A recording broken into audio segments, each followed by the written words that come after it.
Hi friends, അസ്സലാമു അലൈക്കും. Welcome back to my channel. ഇന്ന് ഞാൻ വന്നിട്ടുള്ളത് തട്ടുകടയിലും ബീച്ചിലൊക്കെ കിട്ടുന്ന കാടമുട്ട ഫ്രൈ ആണ്. അപ്പോൾ അതിലും ടേസ്റ്റിൽ നമുക്ക് എങ്ങനെ വീട്ടിലുണ്ടാക്കാമെന്ന് കാണിച്ചു തരാം.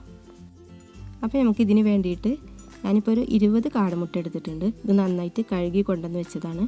അപ്പോൾ അതിലേക്ക് നമുക്ക് ആവശ്യത്തിന് വേവാനുള്ള വെള്ളം ഒന്ന് ഒഴിച്ചു കൊടുക്കാം.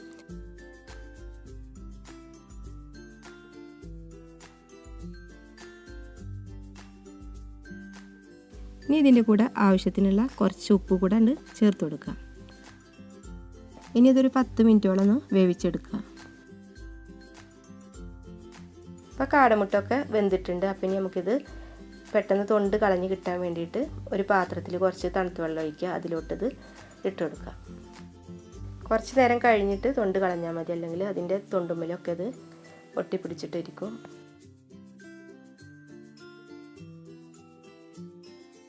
ഇനി ഇതിലേക്ക് മസാല റെഡിയാക്കണം. അപ്പോൾ അതിന് വേണ്ടിയിട്ട് ഒരു പാനിലോട്ട് ആവശ്യത്തിനുള്ള വെളിച്ചെണ്ണയാണ് ഒഴിച്ചു കൊടുത്തേക്കുന്നത്. നാടൻ ടേസ്റ്റ് വേണമെങ്കിൽ വെളിച്ചെണ്ണ തന്നെ ഒഴിക്കണം.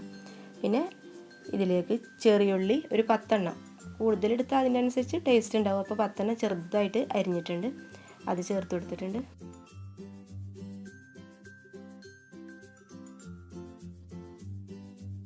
ഇനി ഇതൊന്ന് ചെറുതായിട്ടൊന്ന് വഴന്ന് വരട്ടെ. 1 ടേബിൾ സ്പൂൺ വെളുത്തുള്ളി ചെറുതാക്കി അരിഞ്ഞത് അതുകൂടെ ഇതിലേക്ക് ചേർത്ത് കൊടുക്കുക.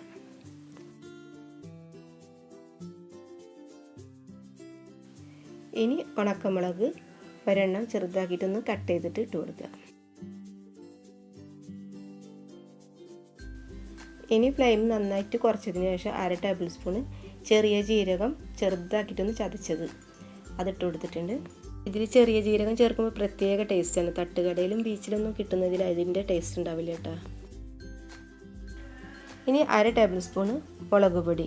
അപ്പോൾ ഈ ടൈമിന് ഒട്ടും തന്നെ ഫ്ലെയിം കൂടുതലാവാൻ പാടില്ല, ഇത് ശരിക്കും കരിഞ്ഞു പോകും.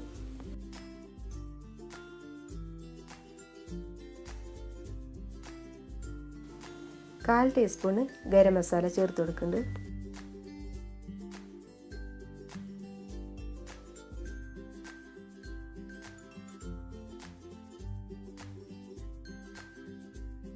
ഒരു 1/4 ടീസ്പൂണോളം മഞ്ഞൾപ്പൊടി കൂടി ചേർത്ത് കൊടുത്തിട്ടുണ്ട്. ഇനി ആവശ്യത്തിനുള്ള ഉപ്പ് കൂടെ ചേർത്ത് കൊടുക്കുക.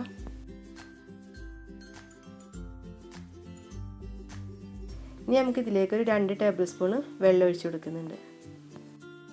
വെള്ളം ഒഴിച്ചു കൊടുക്കുന്നത് മസാല കരിയാതിരിക്കാനും പിന്നെ കുറച്ചൊരു ഗ്രേവി പോലെ ഇരിക്കും. ഇനി കാടമുട്ട ഇതിലേക്ക് ഇട്ട് കൊടുക്കുമ്പോൾ അതിങ്ങനെ കവർ ചെയ്ത് നിൽക്കാൻ വേണ്ടിയിട്ടാണ്. അപ്പോൾ മസാല തിക്കായി വന്നിട്ടുണ്ട്, ഓയിലൊക്കെ അതിൽ നിന്ന് ഇങ്ങനെ തെളിഞ്ഞു വരുന്നുണ്ട്. അപ്പോൾ നമുക്കതിലേക്ക് കാടമുട്ട ഇട്ട് കൊടുക്കുക. പിന്നെ നന്നായിട്ട് കുറച്ച് നേരം ഫ്ലെയിം ഒന്ന് കുറച്ച് വെച്ചിട്ട് മിക്സ് ചെയ്ത് കൊടുക്കുക. മസാല ഒന്ന് ചെറുതായിട്ടൊന്ന് ഇതിൻ്റെ മീതെ പിടിക്കാൻ വേണ്ടിയിട്ടാണ്.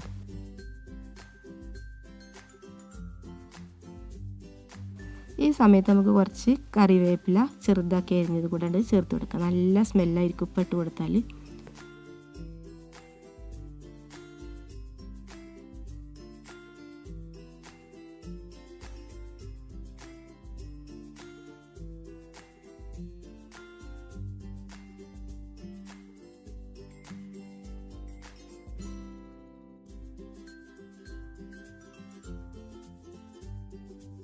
ഒരു 5 മിനിറ്റ് നേരം മാത്രം ഇതൊന്ന് മിക്സ് ചെയ്തെടുത്താൽ മതി. കൂടുതൽ ടൈം ഇട്ട് കഴിഞ്ഞാൽ ഇത് ഭയങ്കര ഡ്രൈ ആയിട്ടിരിക്കും.